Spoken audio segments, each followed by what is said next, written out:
하나님 말씀 요한복음 14장 1절에서 6절 제가 봉독하도록 하겠습니다.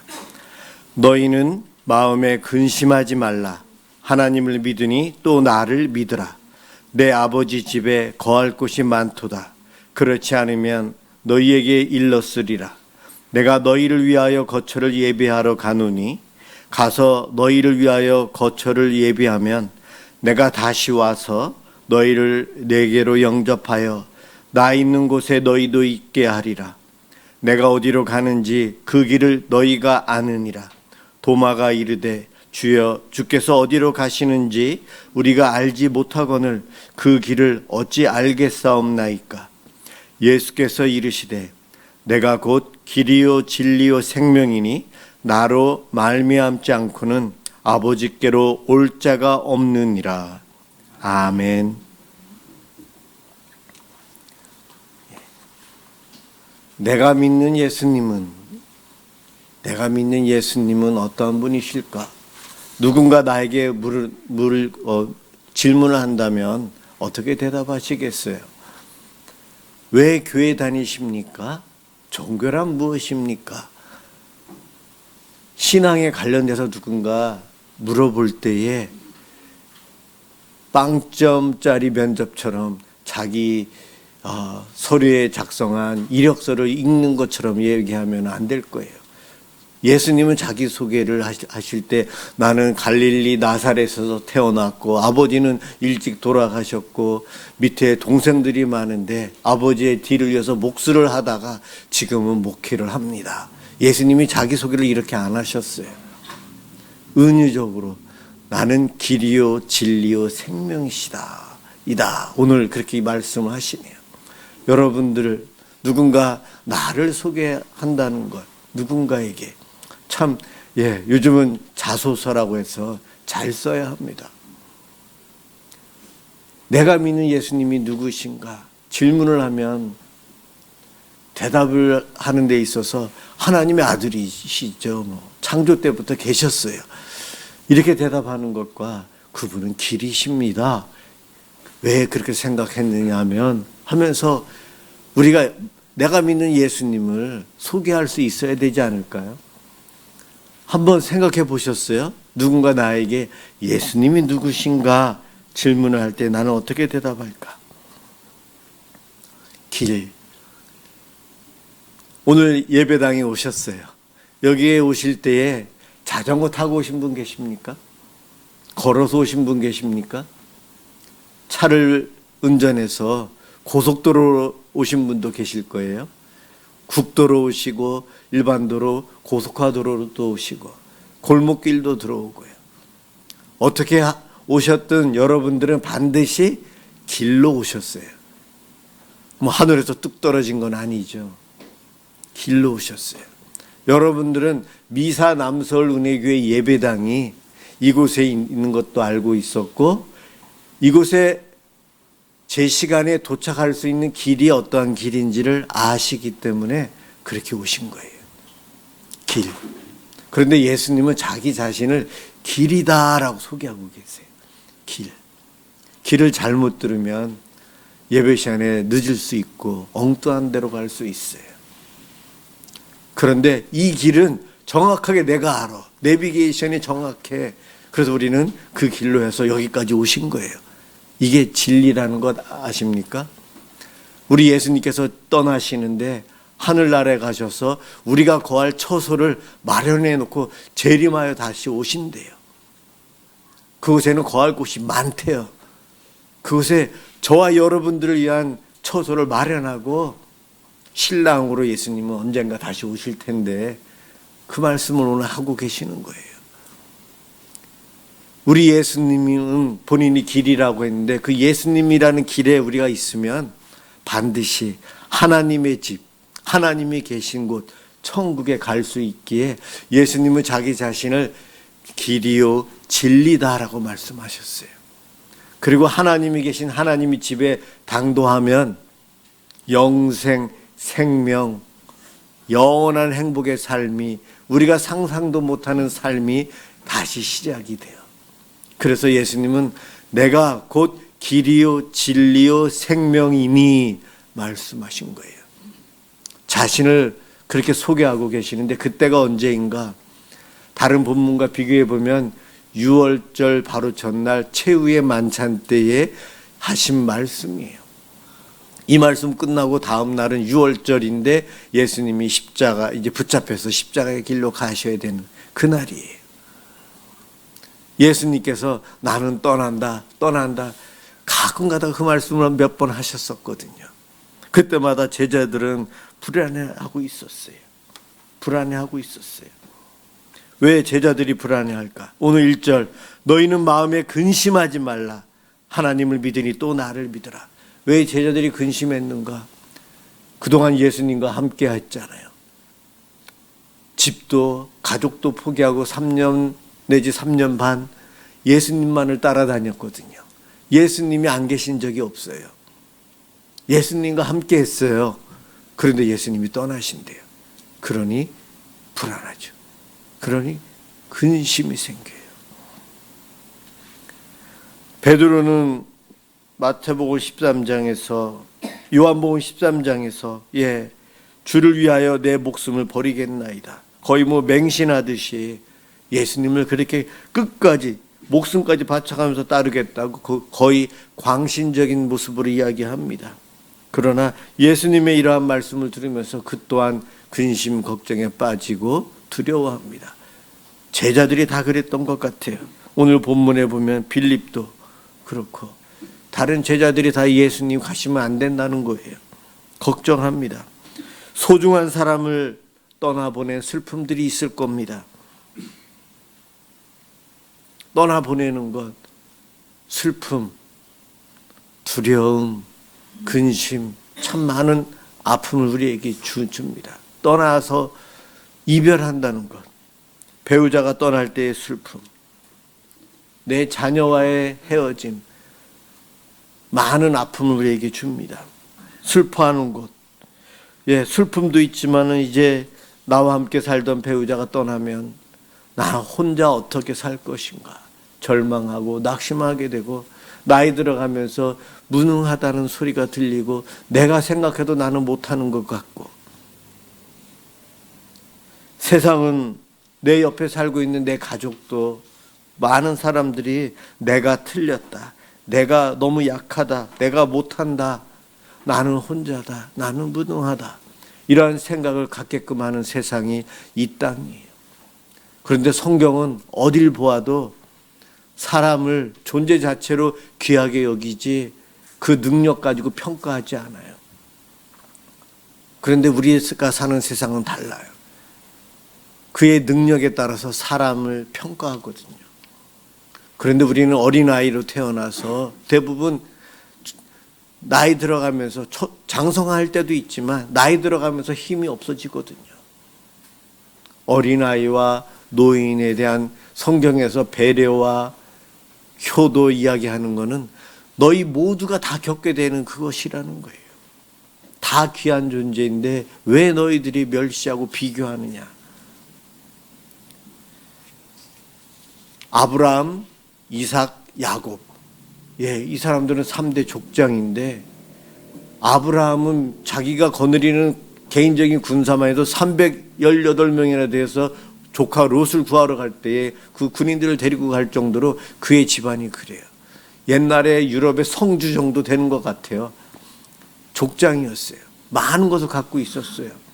그런데 그들도 나이 들어가면 늙으면 힘이 없어져요. 이삭이 나이 들어 눈이 어두워졌어요. 당시에 눈이 어두워졌다는 이야기는 무능, 아무것도 못한다는 거예요. 그러니 쌍둥이 아들들이 서로 갈등이 있는 것도 해결을 못해요. 둘째가 첫째인 양 아버지를 속여서 축복 기도를 받고 둘 사이에 갈등이 더 커져서 큰일 나겠다. 해결할 능력도 없어서 둘째 이삭에게 도망가서 삼촌 집에 가서 거기 가서 너 장가 들고 그리고 나중에 와라. 도피하게끔 돕지 문제 해결할 수 있는 능력이 이삭에게는 없었어요. 한 집안의 족장인 그가 무능한 거예요. 야곱은 어떻습니까? 그도 나이 들어서 자기의 자녀들 12명이나 있는데 그가 특별히 사랑하는 요셉에 대한 시기로 인해서 요셉을 죽이려고 하고 못 죽이다 보니 노예로 팔아버렸는데 죽었다라고 거짓말을 하며 아버지를 속이고 평생을 살게 해요. 나이 들어서 무능하고 아프고 자녀들로부터 속임당하고 그러한 아픔을 갖고 살아가지만 성경에서는 그들이 악하다는 말을 안 해요. 무능하다는 말을 안 해요. 믿음으로 살다간 믿음의 승리자라고 표현을 하고 있어요. 그런데 우리가 사는 이 세상은 그렇지 않아요. 하나님은 저와 여러분을 보시면서 5달란트를 주실 수도 있고 2달란트를 주실 수도 있고 1달란트를 주실 수 있어요. 다르게 창조하셨기 때문에 다르게 맡기시고 능력치가 서로 좀 달라요. 그래서 다르게 주시는 거예요. 그런데 그것 때문에 너는 천국 가고 너는 지옥 가 절대 그러지 않으세요. 그 모양 그대로 살아가는 것을 통해서 하나님은 하나님의 뜻을 이루어 가시거든요. 우리가 개미를 보고 평가할 수 있어요? 개미의 능력을? 우리가 볼 때 다 밟으면 다 죽어야 될 정도로 그 정도로 작고 연약한데 하나님에게는 우리가 얼마나 능력이 있느냐 우리끼리 싸우지만 별 차이 없어요. 100m 달리기 선수들이 몇 초 가지고 싸우죠? 누구는 9초대로 뛰는 사람이 전 세계에 한두 명 있을까 말까. 누구는 10초대, 누구는 11초대. 100m를 11초에 달리나 9초에 달리나 그렇게 중요한 거 아닌데 그거 놓고 우리는 피 터지게 싸우고 누구는 영웅처럼 되고 누구는 무능한 선수라고 합니다. 이것이 세상이에요.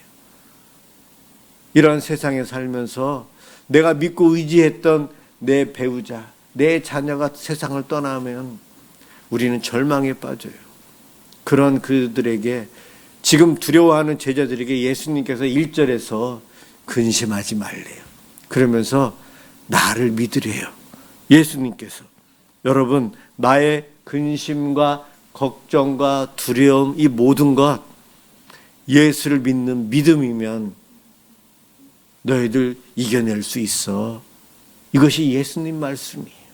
믿음이라는 것이 예수를 믿으면 그 어려움 속에서도 그 의지하는 것 때문에 이겨낼 수 있고 평온을 찾을 수 있고 하나님께서 주시는 샬롬을 누릴 수 있다는 거예요. 그런데 예수님을 안 믿으면 12 제자들은 다 실패한 인생을 살아갈 수밖에 없을 거예요. 그러한 제자들에게 예수님께서 돌아가시기 하루 전에 근심하지 말고 나만 믿으면 돼. 왜냐하면 내가 길이요 진리요 생명이기 때문이야.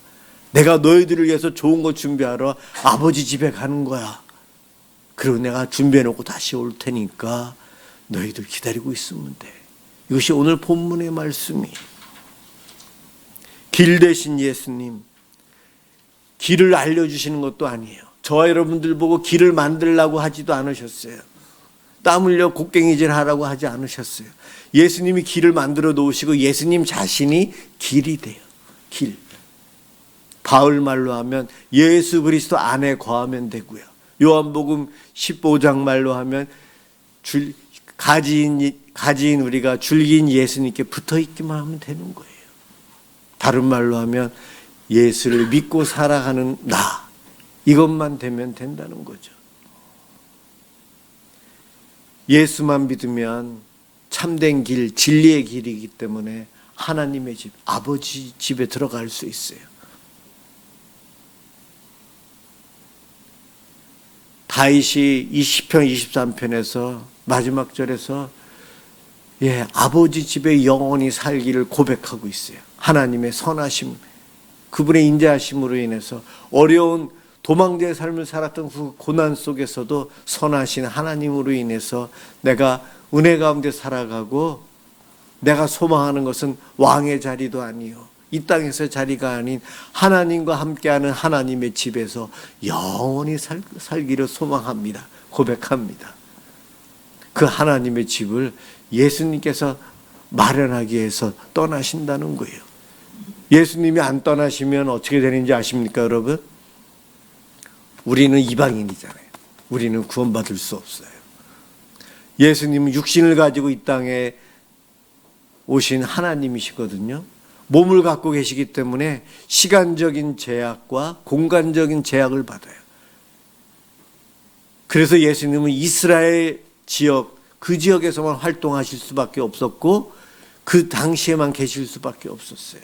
그런데 예수님께서 십자가에 달려 돌아가심으로, 제자들을 떠나심으로 다시 신적인 존재로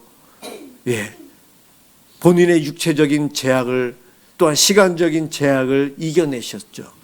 이제는 어느 곳에나 함께 하시고 이끄십니다. 바로 예수님이 제자를 떠나야만 하셔야 될 이유가 여기에 있었던 거예요. 예수님도 근심 걱정하는 제자들을 남겨두고 떠나는 것, 인간적인 아픔을 느끼셨을 겁니다. 그러나 온 인류를 구원하기 위한 하나님의 뜻에 순종하기 위해서 그 길을 가셔야만 했어요.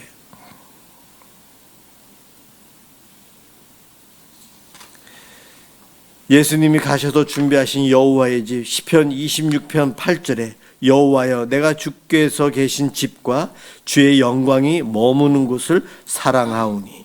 이렇게 시편의 저자들은 하늘나라, 하나님이 계신 그곳을 사모하며 살았어요. 우리도 사모하며 살아야 돼요. 천국을 사모하며 살아야 돼요. 이 땅이 아무리 발전하고 살기 좋은 곳이라고 하지만 이 땅은 사람들을 평가하고 비교하면서 늘 나를 힘들게 하는 것이에요. 우리 예수님과 함께하는 삶을 제자들이 3년 정도, 3년 반, 신학자들마다 해석이 좀 달라요. 3년 내지 3년 6개월. 예수님과 동행하면서 예수님으로부터 많은 것을 배웠어요. 예수님과 함께 했어요. 예수님 없이 다닌 적은 거의 없었던 것 같아요. 예수님께서 먼저 가시면서 이끄셨고, 예수님께서 위험에 처했을 때 어느 순간에 나타나셔서 도와주셨고, 배고플 때에 오병이어의 기적을 베푸셨고요. 아픈 사람들이 많이 오는 곳에 가서 치유의 능력을 행하셨고, 제자들이 늘 그 3년여 동안 예수님과 함께 하면서 예수님의 도움 속에, 예수님의 보호하심 속에 살았어요. 그런데 예수님의 부재, 예수님이 안 계시다 상상도 못한다는 거죠. 자, 우리가 한번 생각해 보죠. 내가 믿는 예수님 없이 나는 어떻게 살 수 있을까? 예수님 없이요. 글쎄요. 제가 아주 쉬운 예를 들어 볼까요? 제가 무엇을 꺼낼까요? 핸드폰. 요즘 시대에 핸드폰 없이도 살아가는 사람들이 있어요. 그런데 핸드폰, 컴퓨터, 인터넷, 여기서 몇 번 손으로 이렇게 움직이기만 하면은 수많은 콘텐츠들을 보게 돼요. 만나게 돼요. 유튜브에 들어가도 되고 네이버에 들어가도 되고 각종 들어가면 볼만한 내용들, 들을 만한 내용들, 요즘 정치적인 이슈, 유명한 연예인들의 이야기, 나의 건강을 위한 정보들 참 많은 것들이 있어요. 어딜 가나 아무것도 없어도 이 핸드폰만 있으면, 인터넷만 되면 살 수 있다는 그런 세상이에요. 우리들이 수많은 콘텐츠에 내 자신이 거기에 휩쓸려서 가고 있어요. 핸드폰 중독이 아닌 분 한번 손 들어보세요. 핸드폰 중독. 중독이 뭔지 모를까요? 그것이 없으면 불안해지는 거예요. 불안해져. 핸드폰을 집에 두고 나오면 어때요? 다시 가야 되죠. 불안해요. 여러 가지 이유로 불안해져요. 이것만으로도 우리는 다 핸드폰 중독이라는 거예요. 이러한 콘텐츠에 휩쓸려 살아가다 보니 우리의 삶이 콘텐츠와 함께 자고 깨고 일어나서 그거로 살아가요. 사람들이 거기에 몰두하고 있어서 그 안에는 무엇이 없는가? 예수님이 안 계세요. 가장 가깝게는 내 가족이 없어요. 문 닫고 방에 들어서 나 혼자 핸드폰만 보면 돼요. 요즘 아이들이, 유치원에 있는 아이들이 유치원의 선생님들에게 가장 많이 하는 이야기, 엄마는 핸드폰만 해요. 나랑 안 놀아줘요. 예.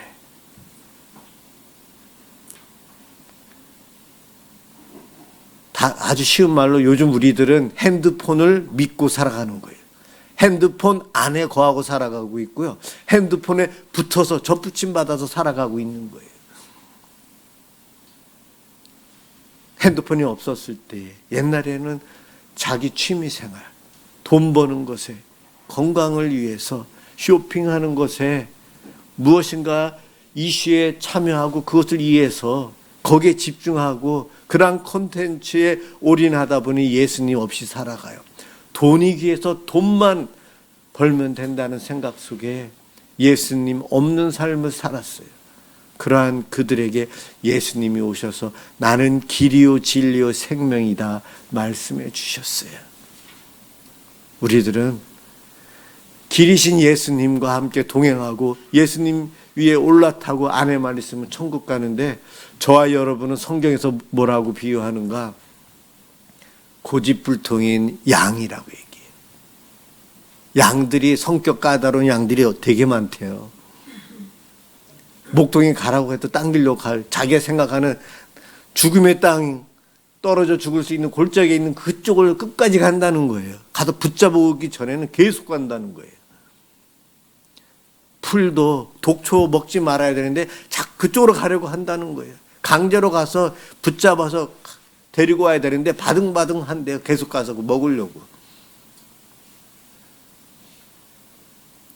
양들끼리도 엄청나게 서로 부딪히며 싸운대요.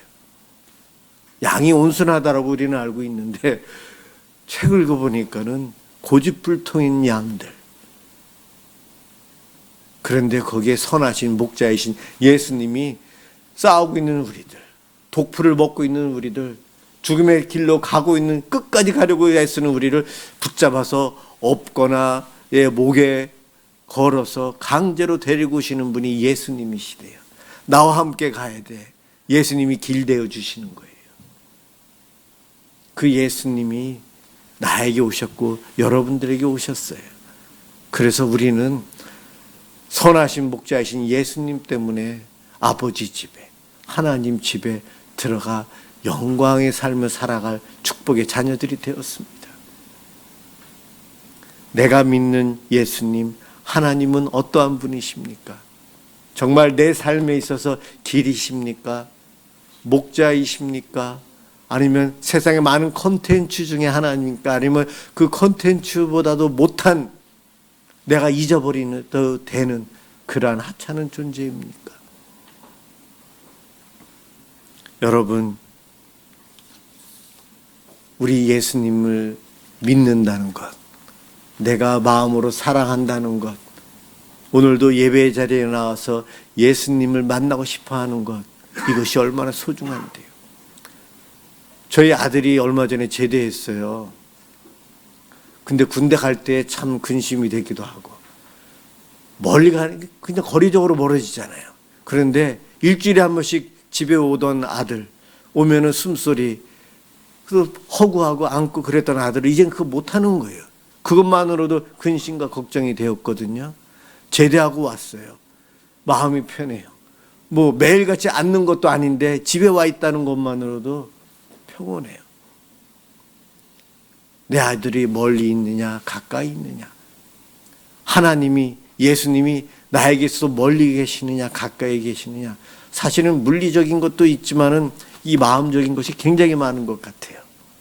물리적으로 주일 예배를 계속 빠지면은 멀어져요. 근데 마음으로는 안 멀어질 수는 있어요. 사모함이 있으면. 그러나 둘 다 가까웠으면 좋겠어요. 예수님을 내가 핸드폰 보듯이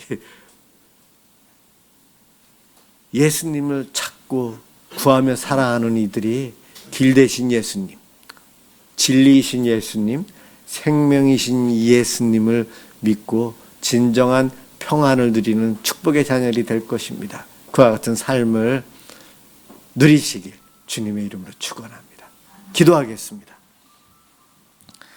사랑해 주님 감사합니다. 오늘도 복 주시려고 우리에게 주의를 허락하여 주시고 이렇게 예배를 드리며 주의 말씀을 듣게 해주시니 감사합니다.